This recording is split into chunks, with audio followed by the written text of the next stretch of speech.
assure you that if you give me, you are able to vet me and you give me this chance, I will come to your constituency, West Pokot South, isn't it? And that's where I was born. And I will help you form cooperatives in that particular region. I will sensitize the people there so that they are able to form cooperatives. You have talked of Hustler Fund. Honourable members, I don't want to talk much about Hustler Fund. I've clearly committed myself that as I go to the ministry, I will look at the various issues, because a fund like that losing 12 billion in a short period, and this public money is an issue that as citizens of this country we should get worried of. The idea is good, but the problem was the way that it was implemented. So the last question that I was asked is about constituency industrial development centers. At the moment, I think there was an attempt to have all these industrial centers in every constituency. At the moment, there are about 200 of them that are completed. These centers were meant to accommodate these small businesses, small and medium businesses, so that shared facilities are put in those centers. And people are, the Chuakalis are able to come there and use these common facilities. Because buying sometimes equipment for use, individual, SME, is expensive. And that's why those industrial centers were built, that equipment could be put there, and the SMEs around will come there and share those particular equipment, which was a very good idea. And this started a long time ago, Mr. Chairman, when I was still member of parliament for Butere constituency, and unfortunately, even up to now, some of them has not been operationalized. And if this was used, obviously, this will create a lot of employment. If the government is able to give equipment and the people can come there and share this particular equipment. That was the essence of constituency industrial development centers. The COG question. The COG that people worked for 3 months, was that in my county or that was countrywide? Because what I know, I cannot say what was happening in other counties, because health is devolved. The nurses work for a particular county. Within my own county, the nurses that time, they went on strike. And I met the union members. I asked them why they were going on strike. They said they were going on strike because they were sympathizing with their colleagues who are suffering somewhere in Kirinyaga. But I told them, heaven's sake, you are working for Kakamega County. Why do you sympathize with someone in Kirinyaga? So what I did, I went to court, and court told them to resume work because the excuse was not relevant for Kakamega County. So they never resumed work for 3 months. So I decided that I would not pay them because they were told to resume work and they never worked. So why would I have paid them? And they had not paid. They had not worked. So that's why up to now, by the time I was leaving the office, I had not paid them. Point of order, Chair. It's about the constituency industrial. What you said, that is the status as it is. My question was, how is he going to, what effort is he going to make to revive them to meet that purpose that they were meant to serve? Thank you, Chair. Mr. Chairman, unfortunately, this was just a shared service. These constituent industrial centers are under the Ministry of Trade, Investment and Industry. So that is the lead ministry. They are the owners.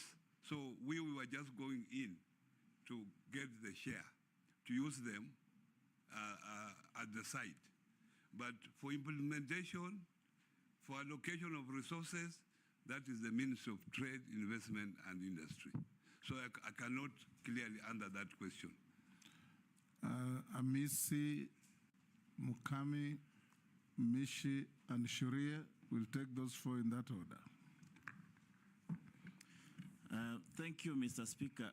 Mr. Speaker, I also want to state that the nominee before us is well known to me as my former deputy party leader, very close friend coming from my region, and I have a very long relationship with him, but that one will not conflict my fair decision in this committee against his candidature. Just like Honorable Junet, we find ourselves in a situation whereby, in fact, for a while I thought we are in Azimio PG because we are always together, but now he's on the opposite side. We've been against this hustlers fund, the people who have believed, and you know what we have believed in for a long time. Well, some of us have a history of gone through a lot. We have saved, some of our lives have been saved by media, personalities on the street. So we believed so inherently in values and some principles that pertains governance of our country, resource, and also the offices that we occupy. From where I sit, we are in a capitalist nation, where the bourgeoisie, the ruling class, controls the factors of production, and the low class, the proletariat, they're the workers, who now we are referring to as the hustlers. This is a system that has existed world over, historically. And the way you have solved the issues of the proletariat is not the way the hustler fund is want to solve it. Because we are solving the issue of proletariat by developing what is called social assistance to those who are unable to live the rest of the class. So that the bourgeoisie controls the economy, but the social class that is below, that is struggling, is done social assistance. Amisi, you are making a speech. Ask a question. It's a very pertinent area because it affects the majority of the Kenyans. So I want people to understand it, yeah? So I will think that the hustler fund can be transmitted into a social assistant rather than be used in terms of micro and small enterprise. Because when you come together as cooperatives, you are trying to come to the same level as bourgeoisies. You are combining forces. So is this some of the areas you think that when you get to the office, you're able to change? In some cases, you may not agree with the boss.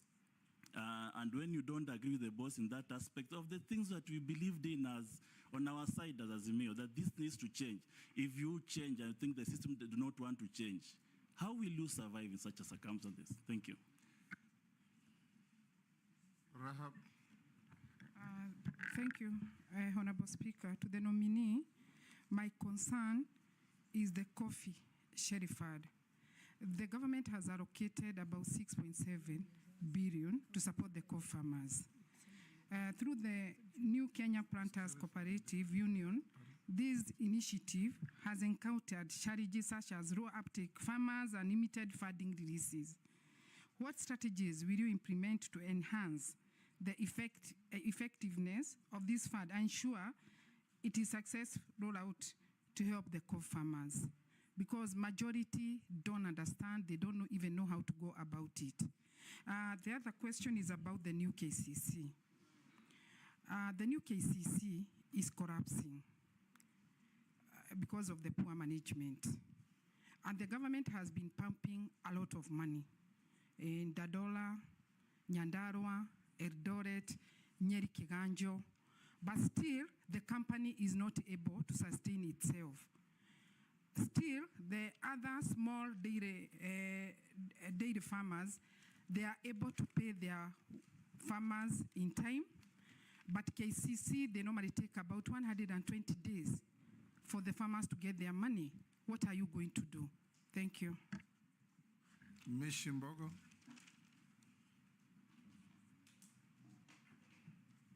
Thank you, Honorable Chairman.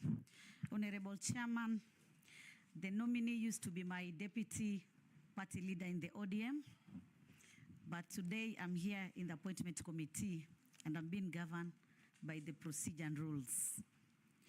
My question will be on the succession plan in terms of cooperative movement. I know this has been marred by several challenges, be it governance, management, and so many other issues.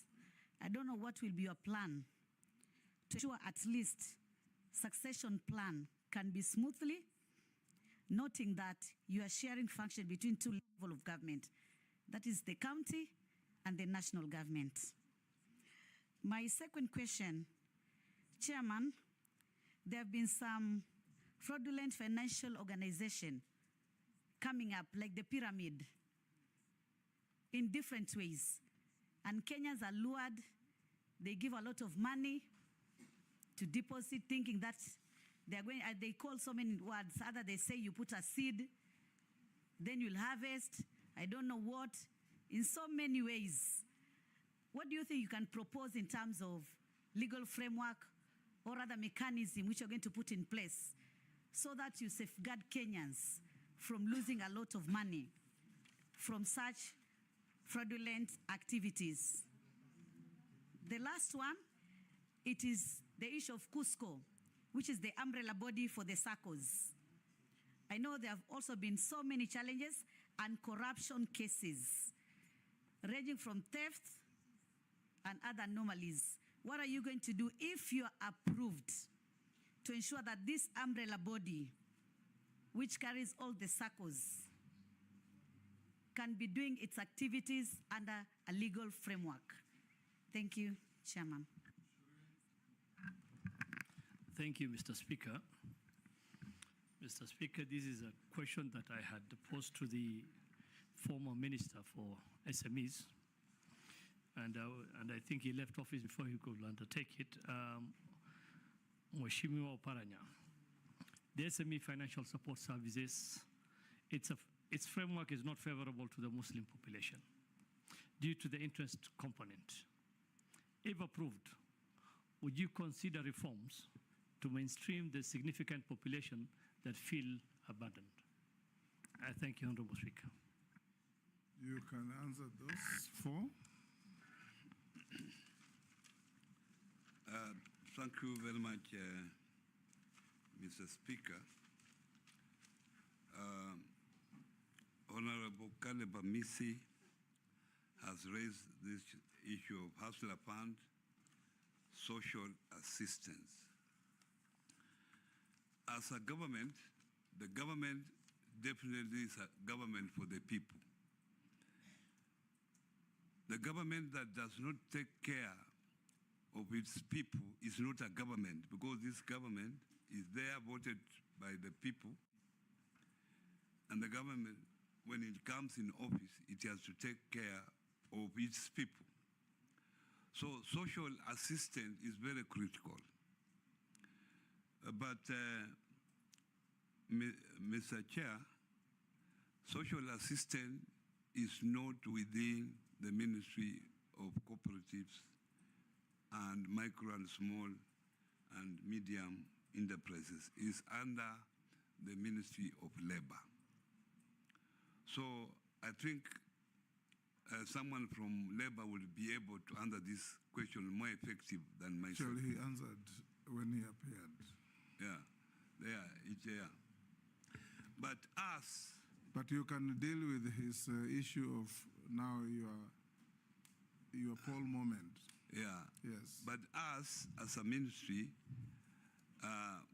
we have taken this micro and small and medium enterprises as our core function.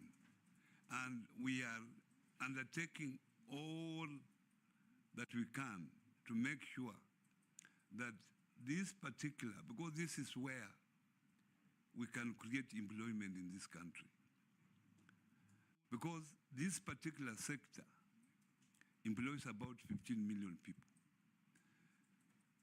The Kenyan government, the governments, counties, and the national government put together, they are able to only employ 1 million people. And there can never be an increase, more increase in that. So where our opportunity lies, it is in these micro and small enterprises. And that's why it has become a pillar under the national government. And I think, to me, the president made a very deliberate decision to make sure that SMEs becomes one of the pillars for the economic transformation of this country. So what we do is to create enabling environment. That is our responsibility. We do not fund them. We just train them, tell them, you must be formal, you must be registered, because sometimes they want government tenders and they cannot do so when they are not properly registered, when they are not properly licensed, they have offices. So we help them, and then we sensitize them that if you get money through other avenues that we have created various funds, this is how you should manage these funds. What we call, we train them on financial literacy. The issue raised by Rahab on the coffee cherry fund, this has been an issue for many, many years in the coffee industry. The problem we have had, and the coffee industry is no different from the sugar industry, which is in my place there, that this government concerned, and if they are cooperatives, the sugar industry, the companies are mainly parastatals, or government has shares there. Because of mismanagement, they take this money and they do not pay the money back. So they become debts. The government has continually written off these debts. But for how long will the government keep on writing off this debt? You know, now there is scarce resources in this country. You can see what happened to the finance bill. There's no more money. I think the system that we have in the recovery of this money, because this is the money that is advanced to the farmers when they sell their coffee, as they wait the money to be paid back through the agents.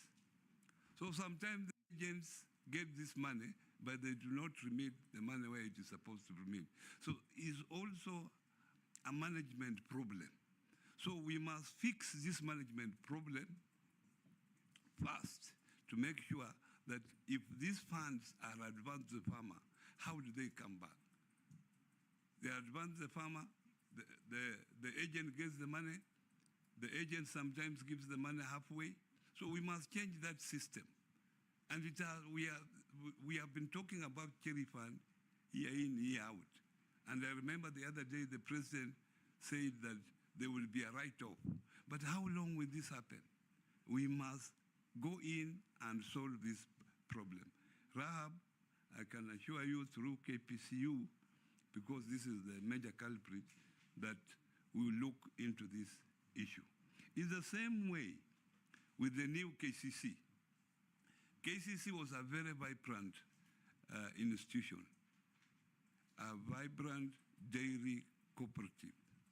But now it is collapsing. It collapsed first time. They changed the name from KCC to New KCC. Government has pumped in money. The other day they were given 600 million. It is again collapsing. Now maybe we'll change another name, New KCC. So this is a problem that we are having in cooperatives, and one of the issue is management. Management is a problem in cooperatives, but I would expect KCC, being a big company, it will have a proper structure that will be able to detect early enough any mismanagement in their financial system.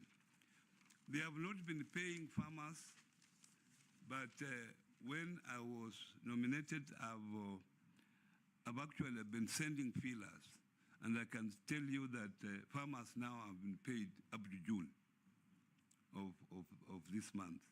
They only are owed dues in the month of July. The succession plan in corporate as raised by Honorable Mishimbogo is critical. As a ministry, we must come out with a criteria of how the officials of cooperatives should, one, be elected, those who are on the committee, and even the appointment. Someone is elected to be a chairman and is a chairman for 30 years until he goes to the grave. And actually, if he stands for election, he wins. It is like the labor movement. When you are there until you go to the grave. So as a government, we must find out what is the problem. And I was thinking very seriously that why can't we create limits? If me, I've served as a governor for 10 years, that was my limit. And as you can see, I'm still very strong. I will be still the governor of Kakamega County this moment. And in fact, I would have gone in and opposed. But because now there was a term limit, I think